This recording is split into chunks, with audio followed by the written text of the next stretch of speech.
Hello, good evening. मैं Pawan Rao, YouTube channel maths with Pawan Rao में आज आप लोगों को पढ़ाने वाला हूं। जो 19 फेब को पेपर हुआ था 2017 मेंस में, जो पेपर आप लोगों को टफ़ लगे थे, और अभी आप लोग ज़्यादा टाइम नहीं लगेगा, ज़्यादा से ज़्यादा 20 या 25 मिनट इस पेपर में वो तो समझाने में लगेंगे। आप खुद देखना आपको पेपर सोल्व करने में कितना टाइम लगता। तो आप लोगों को मैं क्योंकि क्वेश्चन पढ़ूंगा भी, उसको हम लोग सोल्व भी करेंगे, आप लोगों को समझाऊंगा भी, तब मुझे 12 जो क्वेश्चंस आए थे इसमें, उसमें मुझे कम से कम 20-22 मिनट लग जाएंगे। खुद करोगे तो कोई भी क्वेश्चन आपका 30 सेकंड 35 सेकंड से ज़्यादा का नहीं है, या आप लोग खुद चेक करना। अभी भी कुछ लोगों के मैसेज आते हैं कि 2017 मेंस जैसे सर क्वेश्चंस करवाओ।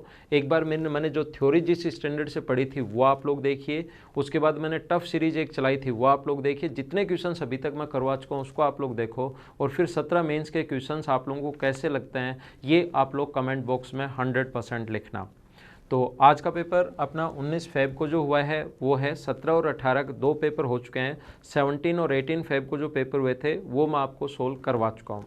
तो देखिए, आइए आज की क्लास में ये जो पेपर हुआ था इसको हम लोग सोल्व करते हैं, और इसमें ज़्यादा टाइम हमें नहीं लगेगा, क्योंकि क्वेश्चंस आप लोग खुद देखोगे कि कितने आसान क्वेश्चन आए थे। क्वेश्चन नंबर फर्स्ट आप लोग 7 क्वेश्चंस पढ़ लीजिए। आपका टेलीग्राम का जो लिंक है उस पर क्वेश्चंस मॉर्निंग में मिल गए होंगे कि 19 फेब को जो पेपर आया था उसमें क्वेश्चंस ये क्वेश्चंस आए थे।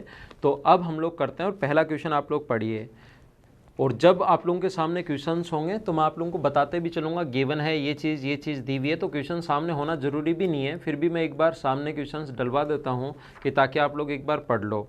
दी गई आकृति में डायग्राम साथ दिया हुआ है, पी क्यू बराबर पी एस बराबर S R, Q P S equals to 40 degree हो, तो बताइए क्यू पी आर का मान क्या होगा। पहला क्वेश्चन अपने पास यहाँ पर दिया हुआ है, एक ट्रायंगल दिया हुआ है इस प्रकार से, ये एक ट्रायंगल अपने पास पी क्यू और आर, आप लोग खुद चेक करना, क्वेश्चन में डायग्राम भी गिवन है। ये अपने पास एस यहाँ पर दिया हुआ है, इसने हम लोगों से कहा है पी क्यू बराबर पी एस, पी से क्यू बराबर है किसके, पी एस के, और पी एस बराबर है एस आर के, ये इक्वल है।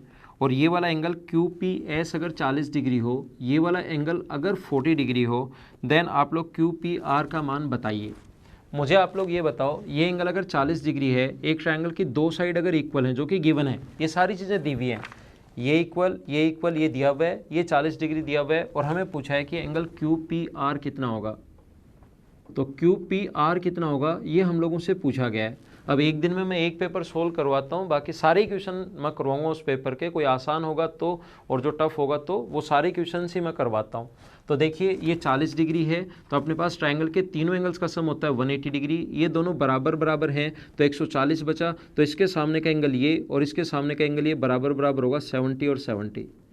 ये स्ट्रेट लाइन थी, ये 70 आ गया, तो ये अपने पास आ गया 110 डिग्री। ये दोनों बराबर होने चाहिए। ये अगर 110 डिग्री है तो इसके सामने का एंगल ये और इसके सामने का एंगल ये दोनों बराबर हैं, तो ये दोनों इक्वल होने चाहिए।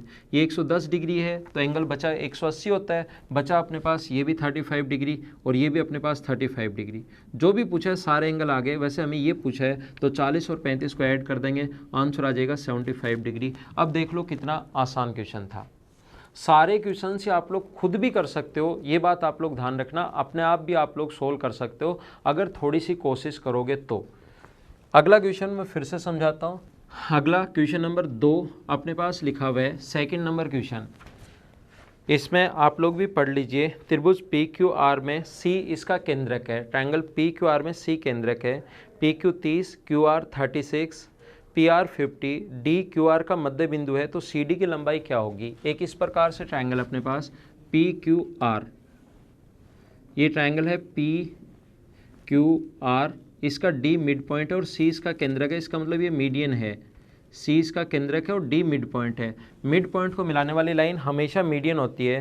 पी क्यू की लाइन दी हुई है 30, ये दिया हुआ है 30, क्यू आर की लाइन दी हुई है 36, ये 36 है, और अपने पास पी आर की वैल्यू दी हुई है 50। देन हमें सी डी की वैल्यू पूछी है। अपोलोनियम थ्योरम में 2011 से जब से ज्योमेट्री आनी शुरू हुई है तभी से हम लोग अपोलोनियम थ्योरम पढ़ रहे हैं कि माध्यिका की लंबाई निकालने का फॉर्मूला क्या होगा। मीडियन मिड पॉइंट पर आकर मिलती है, ये इधर भी 18 है, ये इधर भी 18, और रेशियो ग्रेविटी सेंटर इसको 2:1 में बांटता, आपको याद होगा। तो अपोलोनियम थ्योरम होती है पी क्यू स्क्वायर आप लोगों को अगर नहीं पता तो आप लोग एक बार जो मैंने ज्योमेट्री पढ़ाई है उसका जो सेंट्रोइड मैंने पढ़ाया था, सेंट्रोइड लेसन 8वां या 9वां लेसन होगा, उसको एक बार देख लीजिए। ये कैसे आया, कैसे प्रूव होगा, सब कुछ मैंने बताया थ्योरी में। अगर मेरी थ्योरी आप लोग ढंग से पढ़ लोगे तो ऐसा कोई क्वेश्चन नहीं होगा जो आप लोग नहीं कर पाओ। तो देखिए P Q square plus P R square बराबर होगा अपने पास twice of P D square plus D R square के। ऐसा अपोलोनियम थ्योरम मैंने आप लोगों को बताइए माध्यिका निकालने के लिए। तो 30 का स्क्वायर अपने पास 900, ये 2500 बराबर 2 इंटू पी डी की वैल्यू तो हम लोगों को निकालनी है, पी डी की लेंथ निकालनी है, प्लस डी आर स्क्वायर अपने पास ये ले लो चाहे ये ले लो, दोनों 18 18, तो 18 का स्क्वायर 324, तो ट्वाइस ऑफ 2 इधर लाकर माइनस डिवाइड करोगे इससे 3400, तो ये बचेगा अपने पास 1700 बराबर पी डी स्क्वायर प्लस 324।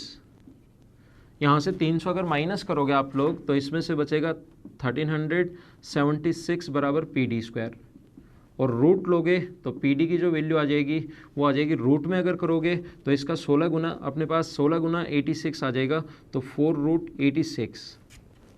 ये हम लोगों से अपने पास पी डी की लेंथ आ गई 4√86, क्योंकि 16 गुना 16 को गुना करोगे इससे, 16 गुना 6 96 और 16 गुना 8 128 प्लस 9 137, ठीक है।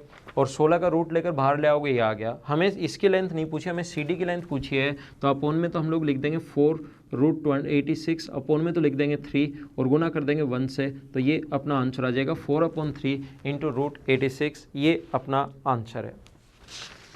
तो इतने आसान क्वेश्चन थे, अगर आप लोग उनको चेक करोगे। अपोलोनियम थ्योरम 2011 से हम लोग पढ़ते आ रहे हैं, जब से एसएससी में ज्योमेट्री आनी शुरू हुई है। इन पर बेस्ड क्वेश्चंस पहले भी आए हैं, अब भी आ सकते हैं, तो ऐसे क्वेश्चंस आप लोगों को आने चाहिए। ये थ्योरम माध्यिका की लंबाई कैसे निकालनी है उसको 2:1 में बांटना है। डायरेक्ट अब की बार मीडियन की लेंथ नहीं दी, बस इतना सा चेंज किया, पहले डायरेक्ट लेंथ दे देता था, अब डायरेक्ट लेंथ दी नहीं, तो बच्चों को प्रॉब्लम आनी शुरू हो गई। नेक्स्ट क्वेश्चन मैं आपको समझाता हूँ। तो क्वेश्चन नंबर 3 देखिए आप लोग, 3 नंबर 19 फेब को जो पेपर हुआ था मेंस का, उसके ज्योमेट्री के क्वेश्चंस मैं आपको करवा रहा हूँ। आपके सामने बोर्ड पर लिखा हुआ है, दी गई आकृति में डायग्राम भी दिया हुआ है जो आप लोग देख लीजिए। ए बी सी में ट्रायंगल ए बी सी में ए क्यू बराबर 4√2, क्यू सी बराबर 6√2, ए बी बराबर अपने पास 20 है, पी क्यू बी सी के पैरेलल है, तो पी बी की लंबाई आप लोग बताइए। पढ़ लिया होगा, जब मैं हिंदी में पढ़ूँ तो इंग्लिश मीडियम वाले पढ़ लिया करो, और जब मैं इंग्लिश में पढ़ूँ तो हिंदी मीडियम वाले स्टूडेंट्स क्वेश्चन पढ़ लिया करो। एक ट्रायंगल है ए बी और सी, इसके एक बी सी के पैरेलल लाइन खींचिए पी क्यू पैरेलल है बी सी के, और ये अपने पास दिया हुआ है यहाँ से यहाँ तक, ये ए क्यू बराबर 4√2 है, ये 4√2 दिया हुआ है, क्यू सी की वैल्यू दी हुई है 6√2, यहाँ पर अपने पास ए बी की लेंथ 20 दी हुई है, देन क्यू पी बी की लेंथ पूछिए, इसकी लेंथ पूछिए। तो इसको अगर आप लोग अक्स मानते हो, या इसको आप लोग अगर जिसका पूछा उसको अक्स मान लो, तो ऊपर वाला होगा 20 - x, या आप लोग किसी को भी कैसे भी कर सकते हो। कंप्लीट साइड लेना चाहते हो तो इसको अक्स मान लो, बड़े वाले की 20, ये 4√2 है, टोटल 10√2, ऐसे कर लो। या आप लोग ऐसे भी कर सकते हो, जब ये दोनों अगर पैरेलल हैं तो ये अपॉन ये बराबर ये अपॉन ये आप लोग लिख सकते हो ऐसे भी। तो हम लोग लिख सकते हैं 20 - x अपॉन x बराबर 4√2 अपॉन 6√2। तो ये इससे 2 से कट गया, 2 √2 से √2 तो कट ही रहा है, 2 से 2 बार, 2 से 3 बार, क्रॉस मल्टीप्लाई करोगे तो 60 - 3x बराबर आ जाएगा 2x, तो 5x बराबर अपने पास आ गया 60, तो x की वैल्यू आ गई 12, ये अपना आंसर है। अब ध्यान देना, आप लोग ऐसे भी कर सकते हो, इसको आप लोग मान लो छोटे वाले की साइड अपॉन बड़े वाले की साइड, इधर ये छोटे वाले की साइड लिख दोगे तो अपॉन बड़े वाले की साइड फिर 10√2 लिखोगे, उससे भी अपने पास आंसर यही आना है। ये अपने पास यहाँ से यहाँ तक ए पी को मान लो y मान लो एक बार, तो y अपॉन फिर छोटे बड़े वाले की साइड लिखोगे 20, यहाँ से छोटे वाले की साइड यहाँ से यहाँ तक 4√2 अपॉन बड़े वाले की साइड लिखोगे 10√2, √2 से √2 कट गया 10 से 2 बार, और क्रॉस मल्टीप्लाई करोगे तो y की वैल्यू 8 आ गई। यहाँ से यहाँ तक की वैल्यू अगर 8 आई है तो टोटल 20 था, तो नीचे वाला पूछा इसलिए आंसर 12। तो कैसे भी कर लो आंसर तो सेम ही आना है। अब ऐसे क्वेश्चंस तो 2017 मेंस में बैठने से पहले आपने अगर मेंस की तैयारी ठीक ठाक की थी तो कम से कम 10 या 12 क्वेश्चंस ऐसे किए होंगे। अगला क्वेश्चन देख लीजिए आप लोग, इसको हम लोग हटाते हैं और नेक्स्ट क्वेश्चन 4 नंबर जो है उसको सीखते हैं। 4 नंबर क्वेश्चन आपको खुद को ही सोल्व करना है, मैं सोल्व नहीं करूँगा इस क्वेश्चन को, आप लोग पढ़ लीजिए। आपके सामने लिखा हुआ है क्वेश्चन नंबर 4, दी गई आकृति में AD बराबर 12 है, AE बराबर 8 है और EC इक्वल्स टू 14 है।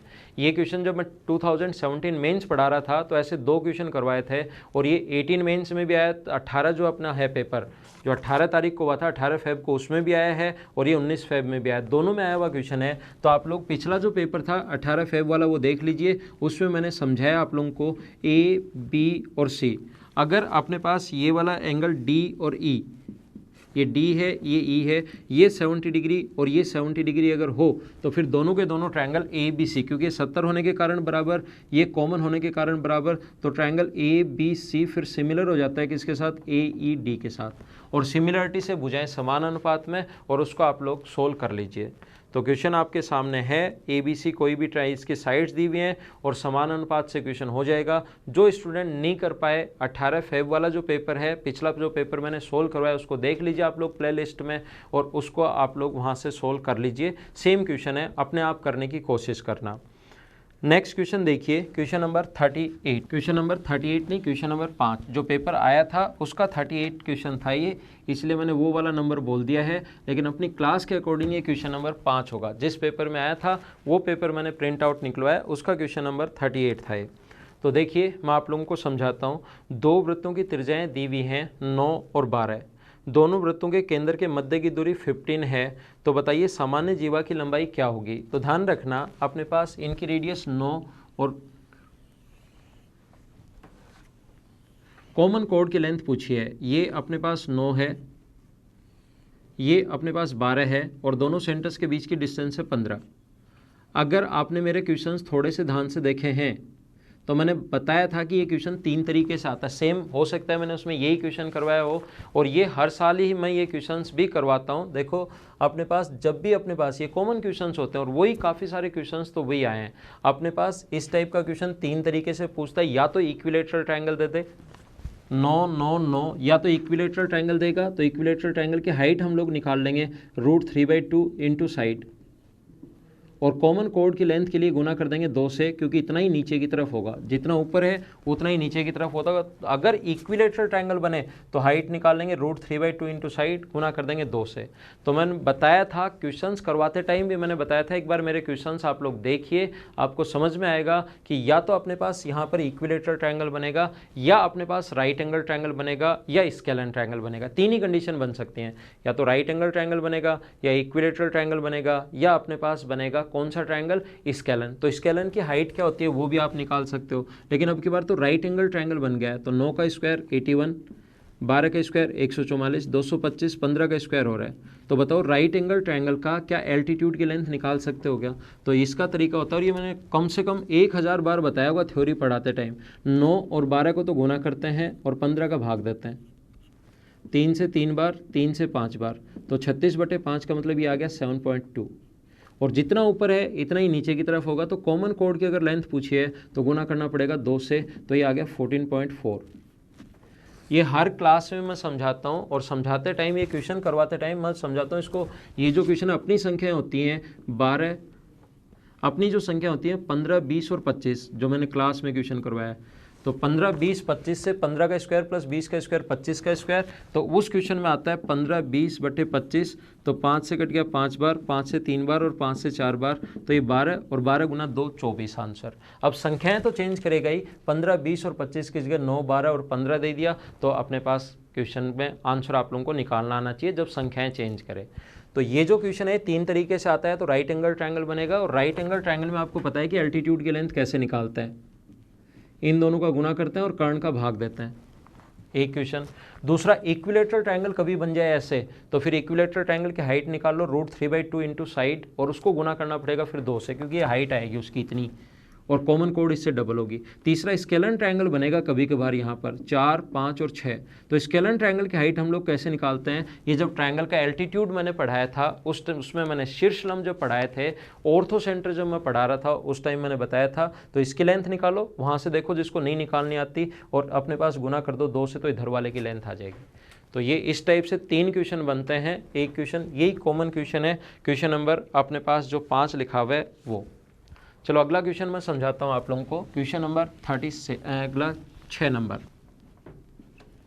क्वेश्चन नंबर 6 आपके सामने बोर्ड पर लिखा हुआ है, मैं भी पढ़ता हूँ, आप लोग भी पढ़ लीजिए। दो वृत्त बिंदु अक्ष पर एक दूसरे को स्पर्श करते हैं। दो वृत्तों की समान स्पर्शरेखाएं बिंदु P पर मिलती हैं तथा कोई भी स्पर्शरेखा अक्ष से पास नहीं हो रही है। ये स्पर्शरेखाएं बड़े वृत्त को B तथा C पर स्पर्श करें। बड़े वृत्त की त्रिज्या 15 है, CP का मान 20 है, तो छोटे वृत्त की त्रिज्या कितनी होगी? ऑप्शन आपके सामने है, डायग्राम दिया हुआ नहीं है, क्वेश्चन लैंग्वेज में ही लिखा हुआ था, तो इसको हम लोग कैसे सोल्व कर पाएंगे? सीखने की कोशिश करना। आसान सा क्वेश्चन है, एकदम आसान। दो सर्किल एक दूसरे को अक्ष पर टच कर रहे हैं। दो जो सर्किल हैं वो एक दूसरे को अक्ष पर टच कर रहे हैं। यहाँ से इस प्रकार से इन दोनों की डायरेक्ट कॉमन टेंजेंट्स एक दूसरे को P पर मिलती हैं, जो अक्ष से तो पास नहीं हो रही, ये B है और ये अपने पास C है। बड़े वाले की रेडियस 15 है और ये हम लोगों को दी हुई है 20। PC का मान, CP का मान दिया हुआ है 20, जो क्वेश्चन में गिवन है। जो चीज़ गिवन है वो मैं बता रहा हूँ। अब छोटे वाले की रेडियस हम लोगों से पूछी गई है कि छोटे वाले की रेडियस क्या होगी। ये दो जो क्वेश्चन में गिवन था, अगर कोई साथ साथ नहीं पढ़ पाता क्वेश्चन तो आप टेलीग्राम के लिंक पर देख सकते हो, वहाँ से प्रिंट आउट ले सकते हो। PDF में डाल देता हूँ हमेशा। या अपना तरीका ये है कि आप लोग जब भी अपने सामने क्वेश्चन आता है इस साइड, उस टाइम आप लोग पढ़ लिया करो। तो यहाँ पर देखिए, यहाँ से इस प्रकार से रेडियस व टेंजेंट के बीच बना कोण 90 डिग्री। ये 20 है, ये 15 है, तो 15 का स्क्वायर प्लस 20 का स्क्वायर बराबर अपने पास 25 का स्क्वायर होता है। तो यहाँ से यहाँ तक की लेंथ आ जाएगी 25। ये सेंटर O मान लो, P से O तक की दूरी 25 कैसे आया? क्या समझ पाए हो क्या? हाँ समझ पाए हो तो आगे ध्यान दो। हाँ ना, आप लोगों को बोलना है। रेडियस व टेंजेंट के बीच बना कोण 90 डिग्री, और जब भी अपने पास कभी भी दो लाइन अगर एक ही लाइन पर परपेंडिकुलर है, ये पॉइंट भी मैं बहुत बार बताया आप लोगों को, जब भी दो लाइन एक ही लाइन पर अगर परपेंडिकुलर है तो वो पैरेलल होंगी, और किसी भी ट्रायंगल में पैरेलल लाइन होते ही दोनों के दोनों ट्रायंगल सिमिलर हो जाते हैं, ये आपको पता होगा। पैरेलल लाइन, ऐसे पैरेलल लाइन होते ही सिमिलर, ये दोनों पैरेलल होगी तो सिमिलर हो गए। तो सिमिलर हो गए तो हम लोग क्या लिखेंगे? यहाँ से ये वाली साइड 15 मान लो और ये वाली साइड R। ये यहाँ से यहाँ तक 15 है, इसको R मान लिया। तो छोटे वाले की साइड कितनी है? R। छोटे वाले की जो साइड है वो अपने पास R है, अपॉन बड़े वाले की जो साइड होगी वो कितनी होगी अपने पास? बड़े वाले की साइड कितनी होगी? 15। ठीक है, छोटे वाले की साइड यहाँ से यहाँ तक 25 माइनस 15 प्लस R। ये तो 15 प्लस R है, ये यहाँ से यहाँ तक R, ये 15। तो यहाँ से यहाँ तक तो अपने पास 25 था। तो 25 में से अगर हम लोग, ध्यान देना, 25 में से अगर हम लोग 15 प्लस R माइनस कर दें तो छोटे वाले की साइड, अपॉन बड़े वाले की साइड, तो बड़े वाले की साइड है 25। हमेशा हम लोग क्या करते हैं? बड़े वाले की छोटे वाले की साइड अपॉन बड़े वाले की साइड, छोटे वाले की साइड अपॉन बड़े वाले की साइड, ऐसे हम लोग हमेशा लिखते हैं। तो यहाँ से 5 से कट गया 3 बार और 5 से कट गया 5 बार। इसको अगर हम लोग सोल्व करने की कोशिश करें तो ये तो आ जाएगा R/3, ऊपर लिख देता हूँ मैं यहाँ से, ये तो आ गया R/3। 25 में से माइनस होगा तो ये आ गया 10 माइनस R अपॉन 5। ये अपने पास 5R बराबर 30 minus 3R। 8R equals to 30 अगर है तो R का जो मान होगा वो 3.75, ये अपना आंसर आ गया। R की वैल्यू पूछी है तो 3.75। अब ऐसे क्वेश्चंस तो अपने पास आएंगे ही। आप खुद देखो कि ऐसे क्वेश्चंस हम लोगों ने किए हैं या नहीं किए हैं। जब हम लोगों ने क्वेश्चंस की प्रैक्टिस की थी उस टाइम कि दो सर्किल ऐसे एक दूसरे में जब मिलते हैं, थोड़ी इनकी दूरी दूर दूर भी हो सकती है। ऐसे यहाँ तो इसने बोल दिया कि अक्स मिल रहा है, दूरी दूर दूर वाले क्वेश्चंस भी किए हैं, और डायरेक्ट कॉमन टेंजेंट वाले। एक बार आप लोग क्वेश्चन सीरीज देखो, उसमें ऐसे क्वेश्चंस आपको बहुत सारे मिल जाएंगे। तो ऐसे क्वेश्चंस आए हैं मेंस में, आप लोग खुद चेक कीजिए कि आप लोगों के समझ में आ रहा है या नहीं आ रहा है। या नहीं आ रहा है तो एक बार कंप्लीट थ्योरी आप लोग वापस देखिए। कंप्लीट जो थ्योरी मैंने पढ़ाई है उसको वापस देखिए, सब कुछ मिलेगा उसमें, उस थ्योरी में जितने भी तरीके हो सकते हैं। और उसके बाद वो क्वेश्चन सारे देखो, जितने क्वेश्चंस मैंने डाले हैं उससे भी बहुत सारे पॉइंट्स आपके क्लियर होंगे। ये देखिए नेक्स्ट क्वेश्चन देखिए, क्वेश्चन नंबर 7 नंबर क्वेश्चन में अपने पास लिखा हुआ है, दो वृत्त एक दूसरे को अक्ष पर स्पर्श कर रहे हैं। एक समान स्पर्श रेखा उन्हें दो अलग अलग बिंदुओं पर y तथा z पर स्पर्श कर रही है। अक्ष से गुजरने वाली एक अन्य स्पर्श रेखा yz को a पर काटती है। देखो इस प्रकार से है दो सर्किल, आप लोग पढ़ लीजिए क्वेश्चन। अक्स ए इक्वल्स टू 16, तो वाई जेड का मान क्या होगा। क्वेश्चन आप लोग कंप्लीट पढ़ लीजिए, आपके सामने क्वेश्चन है। अब मैं आपको सोल्व करता हूँ आपके लिए। दो सर्किल एक दूसरे को अक्स पर,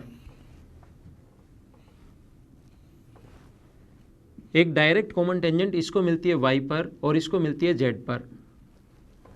एक अक्स पर खींची गई स्पर्शरेखाएं इसको a पर काटती है। तो मुझे ये बताइए, मैंने आप लोगों को समझाया, क्वेश्चन ये आया अब की बार अपने पास क्वेश्चन आया कि अक्स से बराबर 16 है, तो ये भी 16 होगा और ये भी 16 होगा, तो वाई जेड की वैल्यू कितनी आ गई 32। मैंने आपको क्लास में समझाया, थ्योरी पढ़ाते टाइम हमेशा मैं समझाता हूँ ये पॉइंट कि यहाँ से यहाँ पर मिला दिया जाए तो यहाँ पर बना कोण 90 डिग्री होता है। वो 90 डिग्री क्यों होता है, इस पर बेस्ड क्वेश्चन आ गया कि ये तीनों बराबर होता है। क्यों बराबर होता है, एक ही जगह से ये 16 है, इस सर्किल के इसको छोड़ दो, ये तो मैंने क्लास में पढ़ा दिया, थ्योरी एक बार पढ़िए। एक ही जगह से डाली गई टेंजेंट्स की लेंथ बराबर, ये दोनों बराबर हैं, तो ये 16 तो ये भी 16। इधर वाले सर्किल पर भी एक ही जगह से डाली गई टेंजेंट्स की लेंथ बराबर, तो ये भी 16। वाई जेड की लेंथ पूछिए तो आंसर आ गया 32। इतना आसान क्वेश्चन आए थे, ये था क्वेश्चन नंबर 7। अगला देख लीजिए आप लोग, क्वेश्चन नंबर अपने पास लिखा हुआ है 8, आपके सामने लिखा गया है।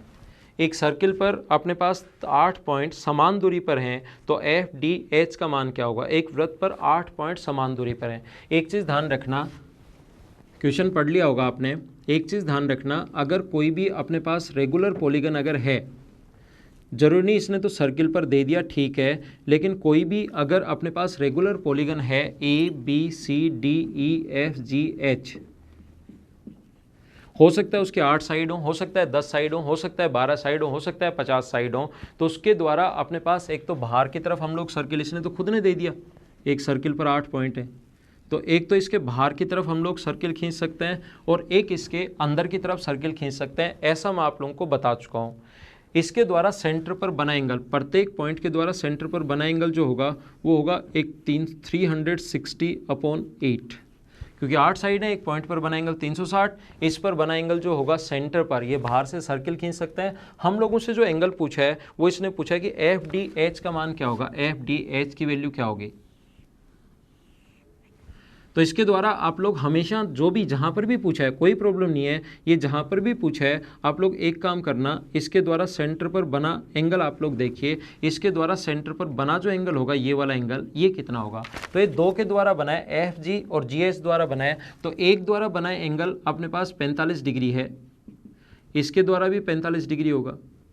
तो ये बाहर से सर्किल देना जरूरी नहीं है। मुझे बताओ, किसी भी आर्क द्वारा सेंटर पर बना एंगल अगर 90 डिग्री है तो सेम आर्क द्वारा सर्कमफ्रेंस पर बना एंगल क्या 45 डिग्री होगा क्या। तो आंसर आ गया 45 डिग्री। ध्यान रखना, यहाँ पर सेंटर है, सेंटर पर बना एंगल 8 साइड है, तो 308/8, 360/8, तो ये आ गया 45 डिग्री। अगर अपने पास साइड होती 6 तो 360/6 एक 60 डिग्री आता। तो ये अपने पास 2 के द्वारा 90 है, सेंटर पर 90 है, तो सर्कमफ्रेंस पर आधा होता है। आंसर आ गया 45 degree.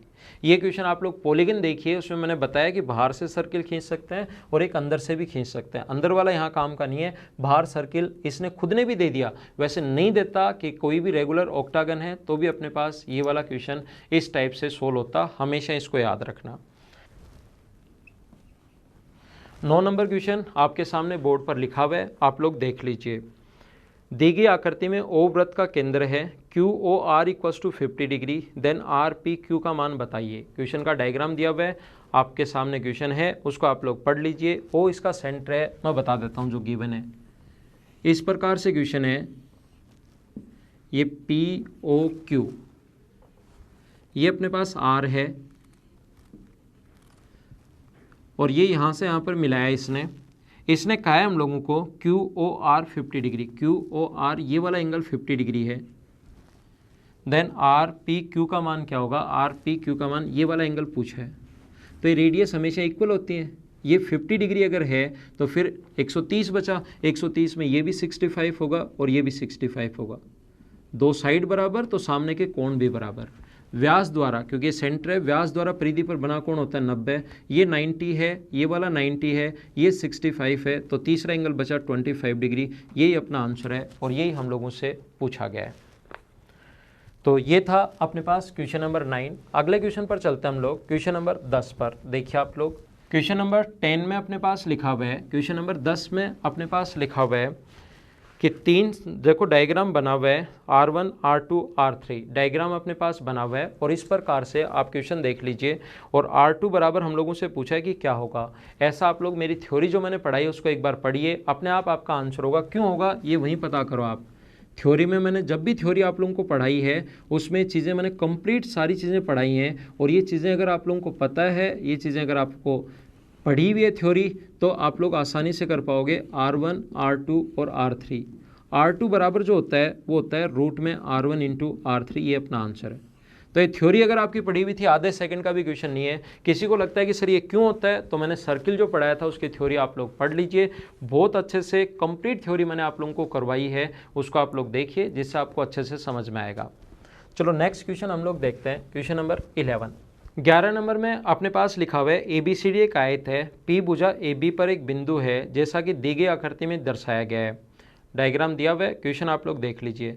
DP equals to 13, PC CP equals to 10, BP बराबर 6 हो तो AP का मान क्या होगा। देखो इस प्रकार से एक रेक्टेंगल है, जो गिवन है वो मैं लिख रहा हूँ, जो दिया हुआ है वो मैं आप लोगों को बता रहा हूँ। ABCD ये अपने पास पॉइंट P है, ये यहाँ से यहाँ तक DP का मान 13 दिया हुआ है, ये 13, ये हम लोगों को CP की वैल्यू दी हुई है 10, और ये दिया हुआ है 6। रेक्टेंगल का प्रत्येक कोण 90 डिग्री। 10 के स्क्वायर में से 6 का स्क्वायर माइनस करोगे तो 8 बचा। इधर वाले ट्रायंगल की बात कर रहा हूँ। ये अगर 8 है तो ये भी 8 होगा, लेकिन हमें इसकी लेंथ पूछी है, तो बताओ इसकी लेंथ क्या होगी। 13 के स्क्वायर 169 में से 8 का स्क्वायर 64 माइनस करोगे तो आंसर क्या 105 आएगा क्या। ये अपना आंसर है, रूट 105 अपना आंसर है, जो कि हमें दिया हुआ है। ऑप्शन अपना आ गया ए। अगला क्वेश्चन हम लोग पढ़ते हैं। नेक्स्ट क्वेश्चन देखिए आप लोग, क्वेश्चन नंबर 12। क्वेश्चन नंबर 12 में अपने पास लिखा हुआ है, आप लोग भी देख लीजिए। 12 नंबर क्वेश्चन बोर्ड पर लिखा हुआ है। यहाँ पर अपने पास लिखा हुआ है, दी गई आकृति में ABCD एक स्क्वायर है, ये एक समपंचभुज रेगुलर पेंटागन है कोई भी, उसके बाद एक समबाहु त्रिभुज है, तो EBZ का मान बताओ। अब इतने आसान क्वेश्चंस हैं, ये क्वेश्चंस भी क्लास में, ऐसे नहीं होता कि इनको भी क्लास में करवाओ आप लोगों को। ये एक स्क्वायर है इस क्वेश्चन में, ये अपने पास कोई भी एक दिया हुआ है रेगुलर पेंटागन दिया हुआ है कोई भी, ये अपने पास एक इक्विलेटरल ट्रायंगल दिया, और ये वाला एंगल पूछ लिया हम लोगों से। तो मुझे बताओ स्क्वायर का प्रत्येक कोण होता है 90 डिग्री, ये कोण होता है 60 डिग्री, और ये वाला कोण होता है अपने पास कितने डिग्री 108 डिग्री। रेगुलर पेंटागन का प्रत्येक एंगल निकाल सकते हो ना, फॉर्मूला होता है n-2 into 180/n। Number of sides अगर 5 रखोगे तो यहाँ 5 रखोगे तो 3 गुना 180/5, 5 से कट गया 36, 36 इंटू 3 बराबर 108। अगर अपने पास 3 एंगल हैं एक पॉइंट पर बने, 3 एंगल, ABCD नाम दे लेना इसको आप लोग खुद ही। अगर एक पॉइंट पर बने एंगल 3 एंगल आपके पास हैं, या 5 या 7, तो हमें पता है कि टोटल होता है 360 डिग्री, टोटल हमें पता है। तो इन सभी को ऐड हम लोग कर लेंगे, तो ये 90 150 और 108 ऐड करोगे 258 258। तो ये वाला जो एंगल बचा ये कितने डिग्री बच जाएगा अपने पास 102 डिग्री बच जाएगा। ये अपना आंसर है। तो ये 12 क्वेश्चन आए थे इस पेपर में। 19 फेब को जो पेपर हुआ था उसमें 12 क्वेश्चंस थे, जो कि आप लोगों ने देखे होंगे कि किस स्टैंडर्ड से या किस टाइप से थे। क्वेश्चंस आसान थे अगर आप लोग करने की कोशिश करोगे तो बाकी चीज़ें हम लोग अपनी अगली क्लास में पढ़ेंगे। लेकिन एक चीज़ मैं बता देता हूँ आपको, एक मैंने आपके लिए ब्लॉग बना रखा है जिस पर जो भी मैं यहाँ पर पढ़ाता हूँ यूट्यूब पर, वो क्वेश्चंस, उसमें कुछ क्वेश्चंस उस पर डाल देता हूँ। आपको अगर वो देखना है तो आप लोग नीचे डिस्क्रिप्शन में लिंक दिया हुआ है, उस पर आप लोग क्लिक कीजिए और वहाँ पर जाकर क्वेश्चंस आप लोग देख सकते हो। बाकी टेलीग्राम का लिंक आप लोग ज्वाइन कर लीजिए, जिससे आप लोगों को क्वेश्चंस मिल सकें। और ये ब्लॉग भी आप लोग, इस पर जाकर आप लोग क्वेश्चंस डेली देख सकते हो, डिस्क्रिप्शन में हमेशा मिलेगा ये। तो आज की क्लास में सिर्फ इतना ही। Okay, thank you. फिर मिलते हैं अगली क्लास में, कल शाम को फिर मिलते हैं।